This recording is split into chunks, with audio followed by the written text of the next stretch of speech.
Coming up next on News Channel 13, live at 6, a house full of illegal immigrants is discovered in Albany. Police stumbled upon it during their investigation of an early morning stabbing. Lindsay Cohen will have details. Bishop Howard Hubbard takes to the radio to discuss recent sex abuse allegations. Elizabeth Scarborough spoke to parishioners. She'll have that story. And at our Catalon, we'll have highlights from today's Daytona 500. News Channel 13 is next.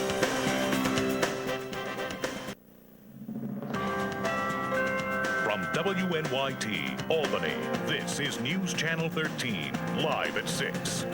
Tonight's top story, a stabbing leads to an immigration bust in Albany.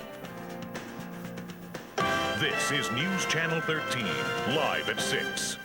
Good evening, I'm Kelly Lynch. The investigation started early this morning when two men brought one of their roommates to the emergency room in Albany Med.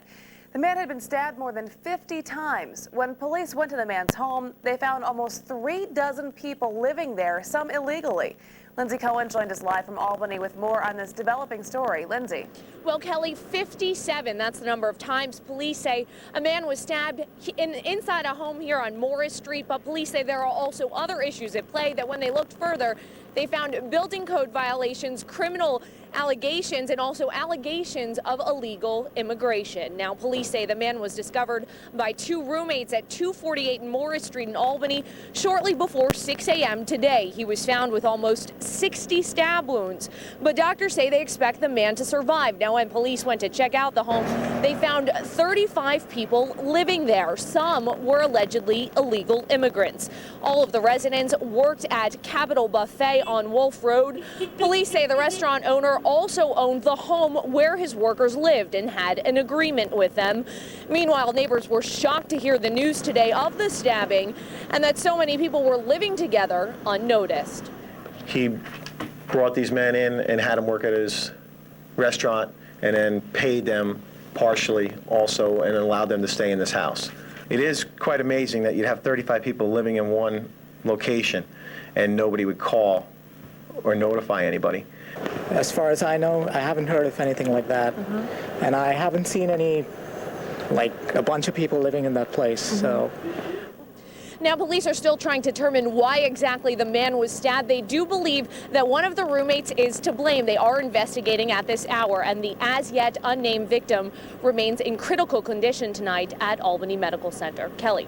Lindsay, what's going to happen with all these illegal immigrants? Right now, they're looking for other places to stay. I know that federal investigators are trying to get involved in terms of what's going on with the illegal immigration issue. Police were not very specific in terms of what is going on because there are so many questions, and there also is a language barrier that they're trying to deal with. Okay, thank you. Lindsay Cohen live in Albany tonight. Police believe they found a major piece of evidence in the stabbing that happened yesterday in Loudonville. That tops our follow-up report tonight. Police have found the minivan that they believe is connected to the stabbing of Kevin Miller. They spotted the 1991 Silhouette in the Price Chopper parking lot on Route 9 in Latham. Miller is still in critical condition at Albany Med. We also now know the name of the tugboat crew member who drowned yesterday in the Hudson River in Catskill. He's 41-year-old Thomas Kaminsky of Florida. Kaminsky worked on the Megan McAllister, based in New York City. Kaminsky went overboard Saturday morning and his body was found under the ice near the boat. Police say his death was accidental. A soldier from Schenectady has been killed in an accident in Hawaii. We'll have details coming. First, meteorologist Lee Copson is here with a first look at the forecast. Hi, Lee. Hi, Kelly, and good evening to all of you on a day that was certainly much colder across the area, and we look for bitter cold temperatures across the region tonight. Here's a first look at your forecast for this evening. Clear skies and a light breeze. Temperatures falling to around 10 degrees in Albany, but already some of the outlying locations are into the single digits as we speak. Overnight, look at this low temperature in Albany, 7 degrees below zero, and as cold as 20 degrees below zero across parts of the Adirondacks. Waking up with lots of sunshine for your President's Day, but temperatures will be below zero. Looks to be another cold day, but then some moderation in the forecast. We'll talk about that in just a few moments. Kelly. All right, thank you, Lee. A 22-year-old from Schenectady has been killed in a car accident in Honolulu. Specialist Jason Bordwell was killed in the crash on Friday. He was assigned to the 125th Signal Battalion in Hawaii. 2 other soldiers and the passenger of another car were also killed in the crash. Meanwhile, U.S. military officials are investigating an attack in Baghdad today. U.S. soldiers have killed 1 Iraqi and wounded 6 others after they opened fire during a roadside bombing. Another U.S. convoy also came under attack less than a half mile away. A time has now been set for the public memorial service for Albany Police Lieutenant John Finn. The service will be held at 10 a.m. next Saturday at the Pepsi Arena. Thousands of people are expected to attend. Finn died Thursday at Albany Medical Center. He'd undergone several operations since being shot in the line of duty on December 23rd. Keyshawn Everett has been charged with attempted murder, but those charges are expected to be upgraded to first-degree murder before the end of the month. Bishop Howard Hubbard is speaking out again about the sex allegations that have surfaced against him. This time he took questions directly from the public. Elizabeth Scarborough reports. Bishop Hubbard, thank you for coming. Bishop Howard Hubbard says he's being tried in the court of public opinion. He's been accused of sexual misconduct with two separate men, dating back to the 1970s. Hubbard denies the claims. Now the Bishop of the Albany Catholic Diocese spoke on WGY Radio. What are you hoping to accomplish here today? Well, there have been some very malicious charges made against me. These charges have not been formally filed any place. Bishop Howard Hubbard has been criticized for using the media to his own advantage, but not for other victims or priests who have been accused of sexual misconduct in the past. Today, he denies that. I was following the guidelines as adopted and as made public. Parishioners we spoke with at the Church of St. James in Albany say they don't mind him using the media. I think he's trying to make his case, and he feels that's the place he has to be. I understand that, and I hope people are hearing what he has to say. Chris, your question for the bishop. Parishioners jammed phone lines at WGY, some waiting more than half an hour to ask the bishop questions about his past and his future. But parishioners say they'll continue to believe in Bishop Hubbard, even if the ongoing independent investigation finds him guilty of sexual misconduct. I believe him.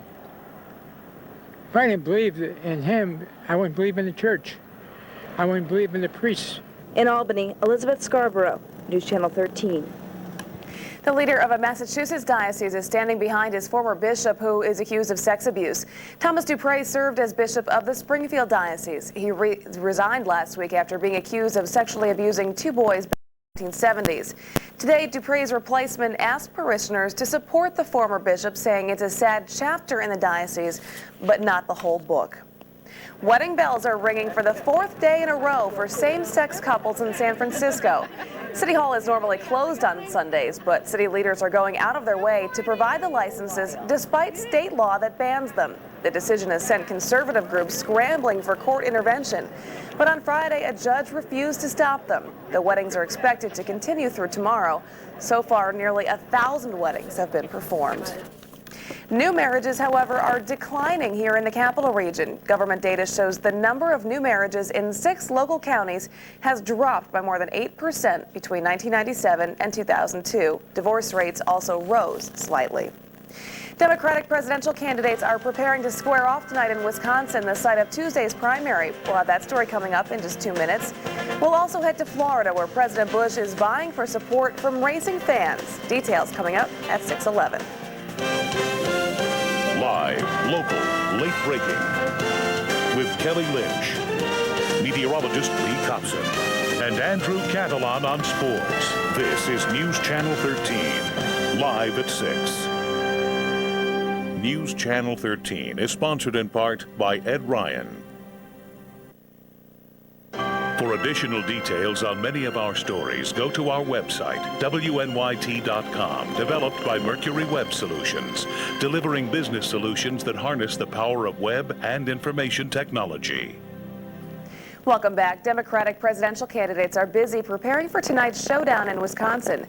Howard Dean spent his morning at a church in Milwaukee. He hasn't won a primary yet, but is holding out hope for Tuesday. John Kerry, fresh off 2 wins in Nevada and Washington, D.C., took time to talk to residents at a local diner. Tonight's debate begins at 6:30 and will be carried live on MSNBC. Meanwhile, President Bush is appealing to NASCAR fans. Now it is my honor to start this race. Gentlemen, start your engines. President Bush kicked off today's Daytona 500. Before that, the president spent about 2 hours with NASCAR dads. Some consider that group of voters key in winning this year's election. The last time President Bush attended a NASCAR race was during the 2000 election season. Ballistics tests have now confirmed that yesterday's highway shooting is connected to 24 others in Ohio. The bullet recovered from the SUV matches 8 others recovered including the one that killed a woman in November. No one was injured in yesterday's shooting on Interstate 70 outside of Columbus. Witnesses reported a man in his 30s fired a handgun from an overpass, hitting a Chevy Suburban in the right fender. In Russia, rescue workers are hoping to find more survivors after the roof of an indoor water park came crashing down. Hundreds of people were inside when the roof collapsed on Saturday. 25 were killed and more than 100 were injured. It's unclear at this point what caused the roof to collapse, but heavy snow buildup may have been a factor. Investigators are also looking into the quality of construction and maintenance. In northern Pakistan, 2 earthquakes just moments apart have killed at least 24 people and stranded hundreds of villagers. The tremors have caused landslides and collapsed homes. At least 400 homes are reported damaged. Rescue crews are still trying to reach the village, which is located in a rugged mountain range. The bitter cold has returned to the capital region. Meteorologist Copson will let us know how long it will stick around coming up next in the First Warning Forecast. Stay with us.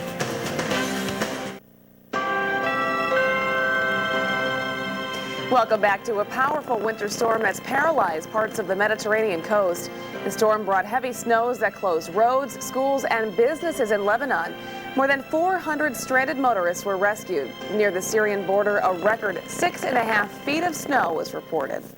Well, here we don't have the snow, but we do have the cold. Yeah, absolutely. It's been pretty quiet as far as storm systems go. We haven't dealt with much snow recently, but another Arctic blast moved into the area overnight, and you can see that big temperature changes across the region. This is a 24-hour comparison of the temperatures right now compared to what they were at 6 o'clock last night.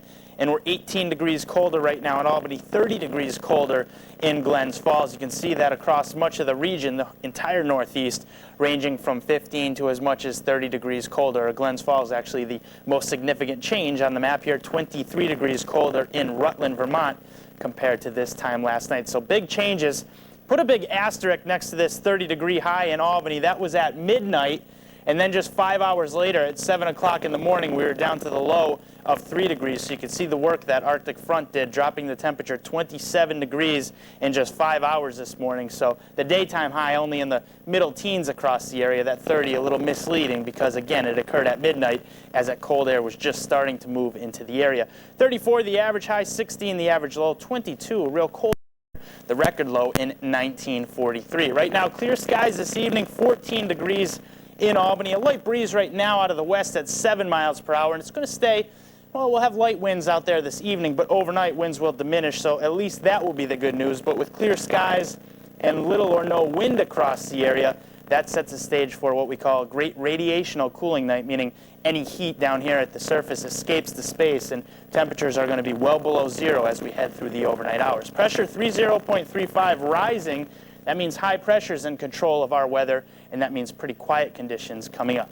So here's a 12-hour satellite radar loop. We had some clouds and some flurries very early in the morning as that cold air was moving in, but plenty of sunshine through the afternoon, though didn't help to warm us up all that much. Arctic high pressure over the lakes funneling in that cold air, deflecting the storm system to the south here, actually bringing snow to parts of Tennessee, North Carolina, and Virginia.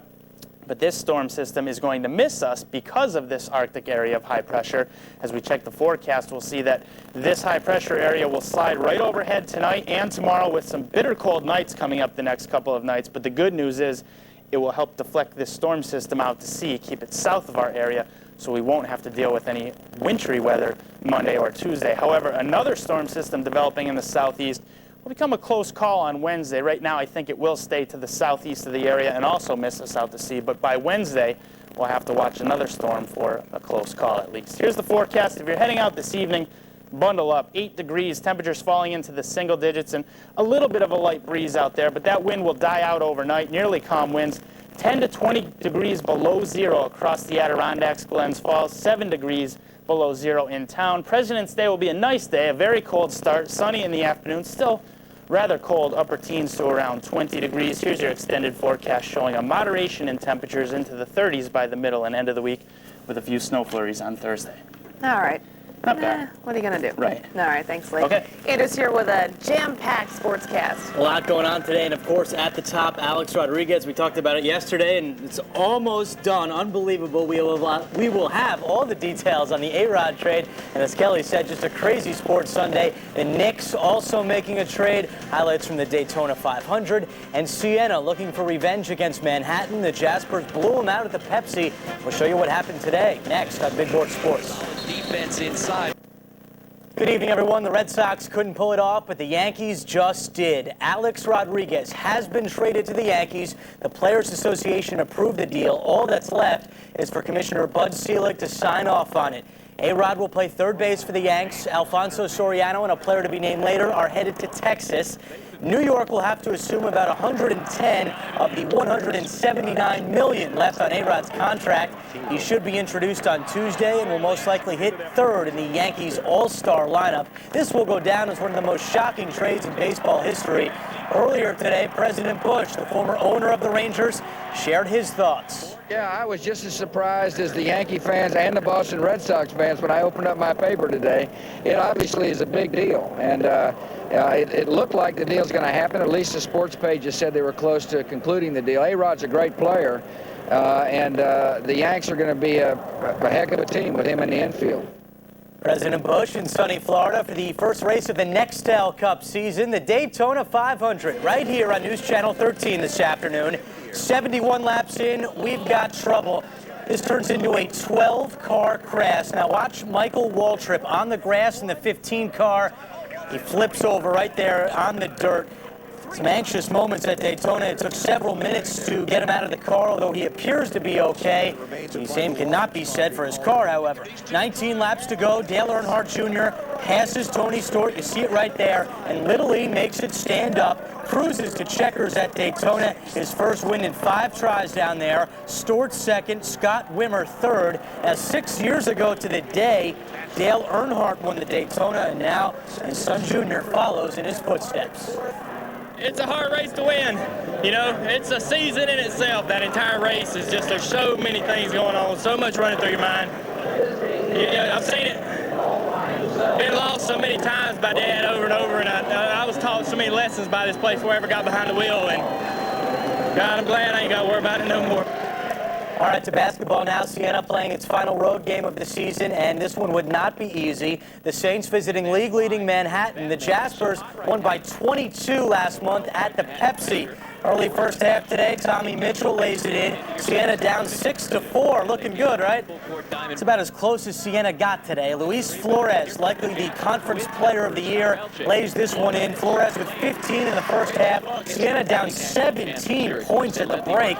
Second half, more Flores, 3 of his 25 points. This game just went final. Siena loses big, 79-62. All right, our Crazy Sports Sunday continues with the Knicks. Isaiah Thomas strikes again, this time trading Keith Van Horn. In a 3-team deal, the Knicks send Van Horn to Milwaukee. In return, they get Tim Thomas and center Nazr Mohammed from Atlanta. Van Horn is averaging 16 points and 7 rebounds per game. The Knicks also give up Michael Doliak. He heads to Atlanta along with Joel Przybilla. Adios Van Horn, and Thomas and Nazr Mohammed are the newest Knicks. Thomas is averaging 14 points and 5 rebounds per game. Back to college ball now. The 2 top teams in the Big East going head-to-head in Pittsburgh today. The 4th-ranked Pitt Panthers hosting number 5 UConn. Pitt wearing the white uniforms, and right before halftime, Mark McCarroll scoops it up, lays it in. Panthers up by 8 at the half. Second half, no UConn comeback. It was more Pitt. Freshman Chris Taft throwing it down. Pitt now has won 40 straight games at home. Unbelievable. It's the longest streak in the country. UConn goes down 75-68. Top 25 scoreboard, Kansas upset by Nebraska, and number 13 Cincinnati also goes down. Elsewhere, UNC stops Maryland, and it should be a good one in just a couple of minutes. Top-ranked Duke visiting number 21 NC State. Albany Wednesday, but a big game in the America East today. First place Vermont hosting second place BU. Second half, look at this. Taylor Coppenrath underneath. the putback and the foul. Great player, 4th in the nation in scoring. 24 points for Coppenrath today. BU looked good. Chaz Carr, this long three, part of his 25 points, and the Terriers take over first place, 80-70. BU wins it. Well, it was a busy day at the RAC. Albany hosting the Section 2 Indoor Track Championships. Saratoga sophomore Nicole Blood with another great performance. She's unbelievable. Last week she won the high school mile at the Millrose Games in New York City. Today, back with the rest of Section 2, and she wins the 1,000 meter, the 1,500 meter, and 4x8 relay. Not a bad day. Saratoga finished second to Shed in the girls' Class A meet, and Blood just delighted with her performance. It was an awesome day. I ran 3 events, so you know, it was kind of tough the last one. You're a little bit tired, but my times were really good, and so were the team, so it was a good meet. Great day for Blood. To hockey now, an afternoon matinee at the Meadowlands. The Devils hosting the Los Angeles Kings. Jersey stopped a 3-game losing streak yesterday. Late in the first period today, Devils power play. Former Rat Sergei Breland banging in front, and he whacks it in. Devils down 2-1. They tied in the second period, and it stays that way into overtime. Off the face-off, Paul Martin, a 22-year-old defenseman, finds the back of the net, and the Devils, they win again, 3-2. College hockey now. What a weekend for the RPI Engineers. They're now within 3 points of first place. Last night, RPI took down the league-leading Brown Bears. The game's scoreless in the second. The RPI power play strikes again. Scott Bassick scores 39th power play goal of the season for the Engineers. That's the most in the ECAC. RPI poured it on in the third period. Kirk McDonald scores early on. That makes it 2-0, and the Engineers go on to a 4-0 win. Colgate and Cornell come to town this weekend. That puts a wrap on a crazy sports Sunday. Again, the big news, A-Rod has been traded to Texas. All that's left to do is for Bud Selig to put his stamp of approval. Looks like that will happen. And the Yankees will have an unbelievable lineup. Should be an interesting couple of weeks of spring training. Yes, it will. All right, thanks, Andrew. We'll be back with the last look of the forecast. Stay with us. And before we go, Lee has the last look at our forecast. All right, Kelly, big ski day tomorrow, President's Day. Sunny, still very cold. Just bundle up, but plenty of sunshine. A nice day, 20 degrees. See, it starts to warm up slowly but surely. 27 on Tuesday and into the 30s after Wednesday. Okay, thanks, Lee. And we are out of time. NBC Nightly News is next, and we'll be back here at 11 o'clock. See you then.